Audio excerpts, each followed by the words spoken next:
Guess who's back? Back again. Benji's back. Tell a friend.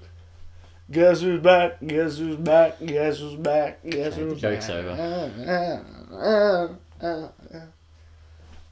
Eminem. I like him. Thanks, Ben. Hey, you're welcome. Alrighty. Sarcasm. Shouldn't it be moved up a little bit? I feel like we're right near the top. Yeah, we are very close to the top.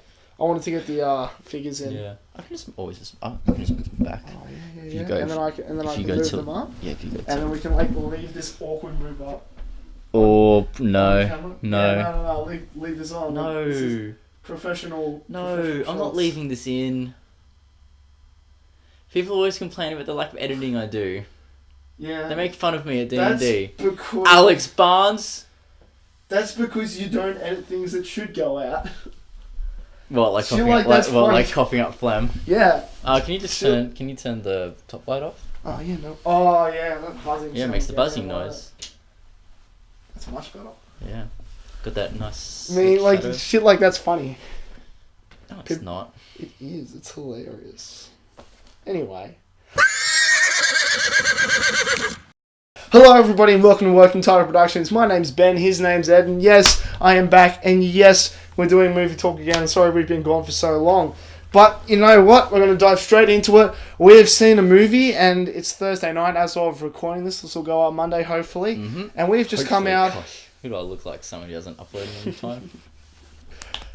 And we've just come out... That's just got me now. We've just come out of seeing Sully. This is the movie about...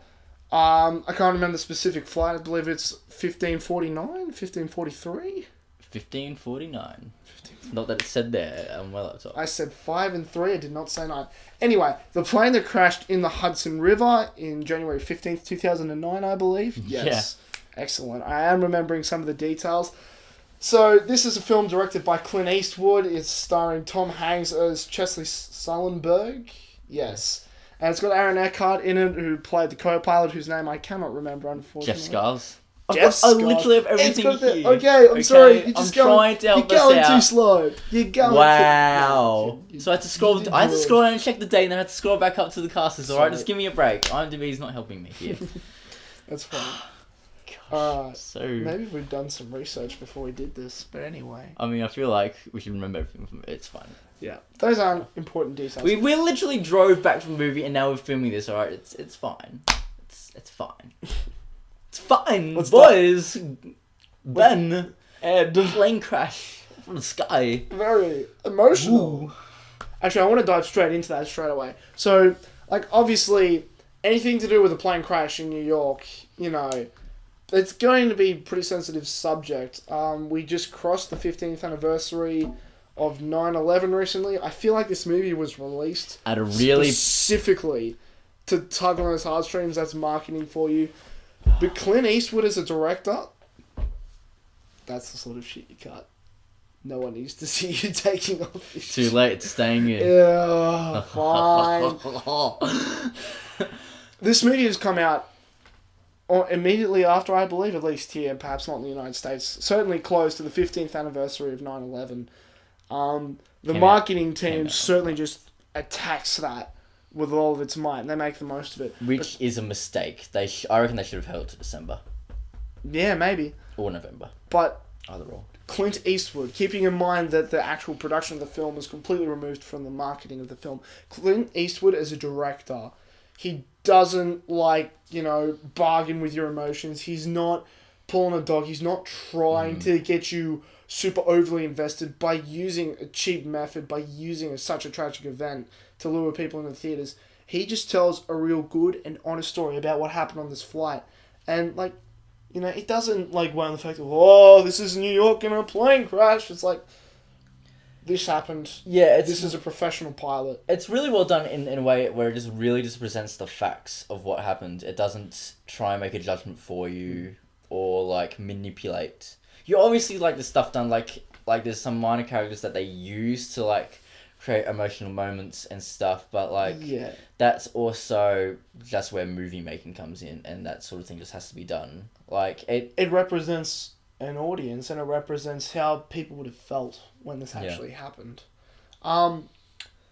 So, oh my god, I've completely forgotten this. Should we say if the movie's good or not first? Maybe something like that?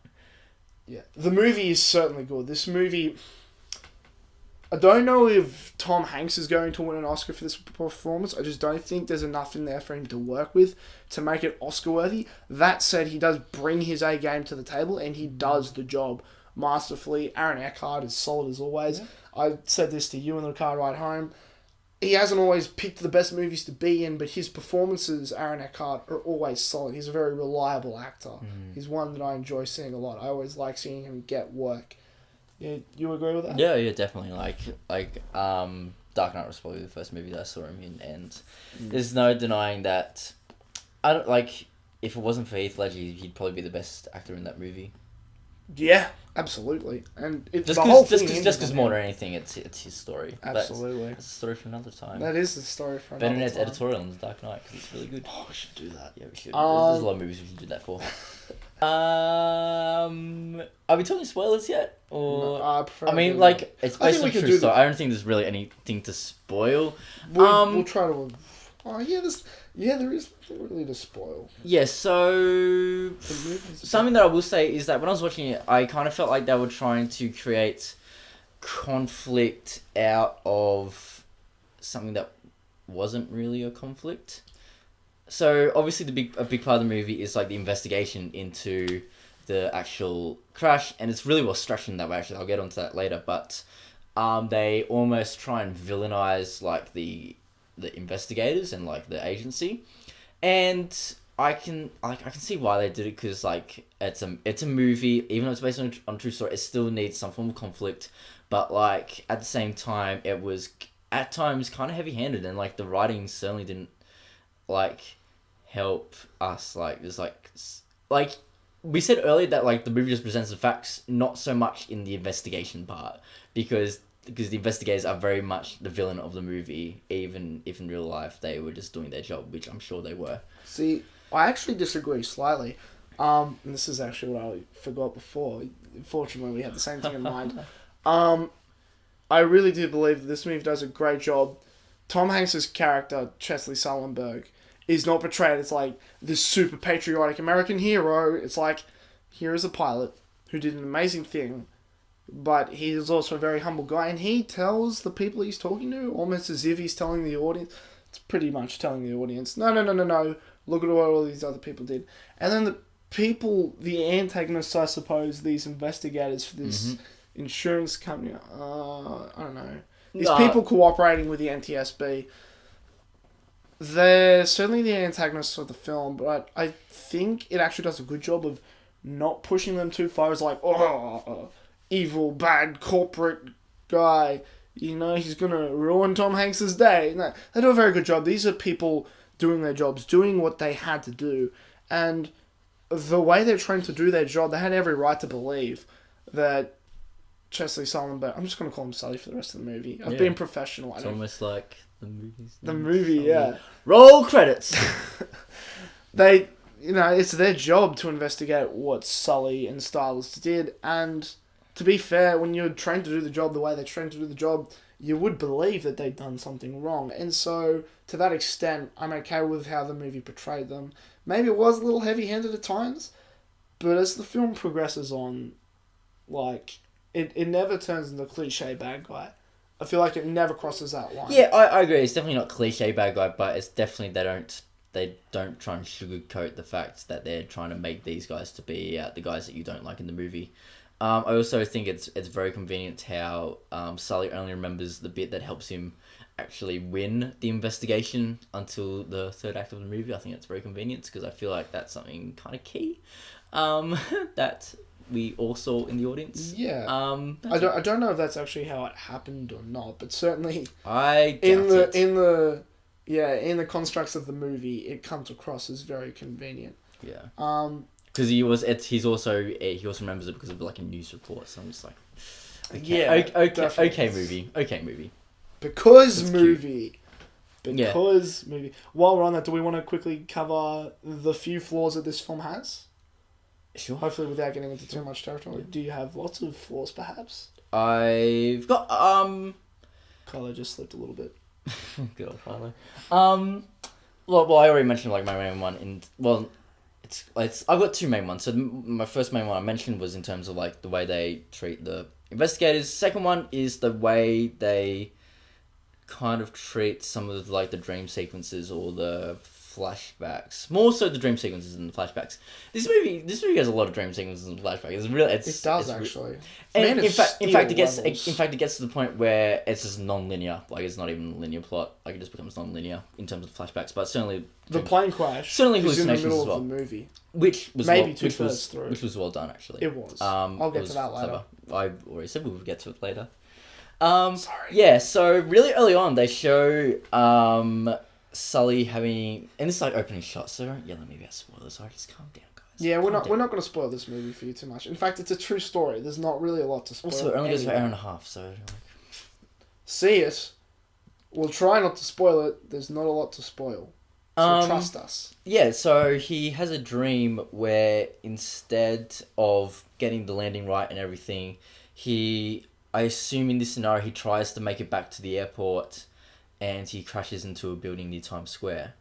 And I was like, okay, fair enough. You're showing us that he's got a bit of PTSD, a bit of doubts about what's happening. That's fair enough. That's okay, fine. You can show that, whatever. But then they did it again. And at that point, I was kind of like, okay, you're releasing this movie about a plane crash in New York 15 years after 9/11 in September. Yeah, not clever, movie. Not clever. Yeah. Like this, like first time's fine, second time, not. Yeah, you're just like that's. It's just too over the top. It's a very cruel and cheap grab at your heartstrings, trying to emotionally manipulate the audience using 9/11.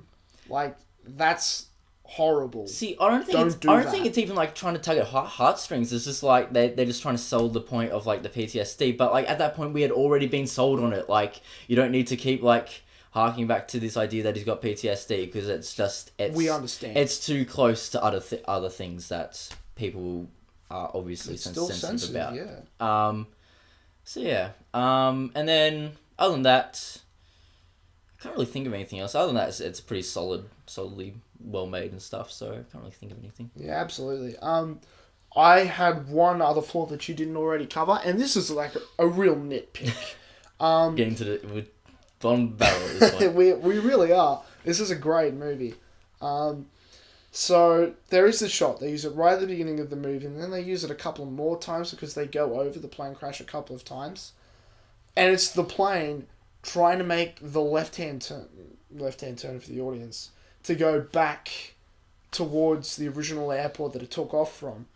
And that looked very, very fake. The plane looked plasticky. We were watching it not on like the biggest cinema screen ever, but a reasonably big one. Yeah. This is like, I suppose, the middle ground. Certainly not the absolute highest, but like you can see it. The plane is plasticky and kind of fake looking.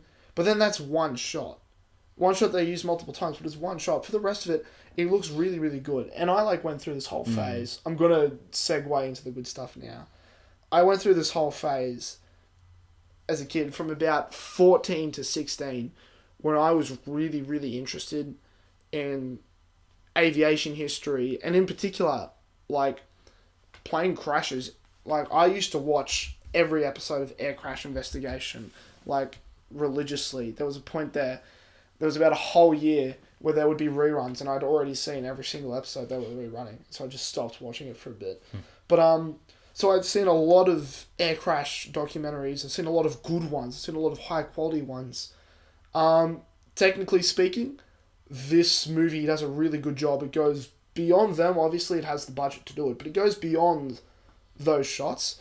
And then the way they shoot the actual crash on the Hudson River in the immediate aftermath of getting everybody out and trying to get everybody to safety is shot really well. Even if you already know what happened that day, like, it's just so tense and real. and it just it like keeps you really really invested.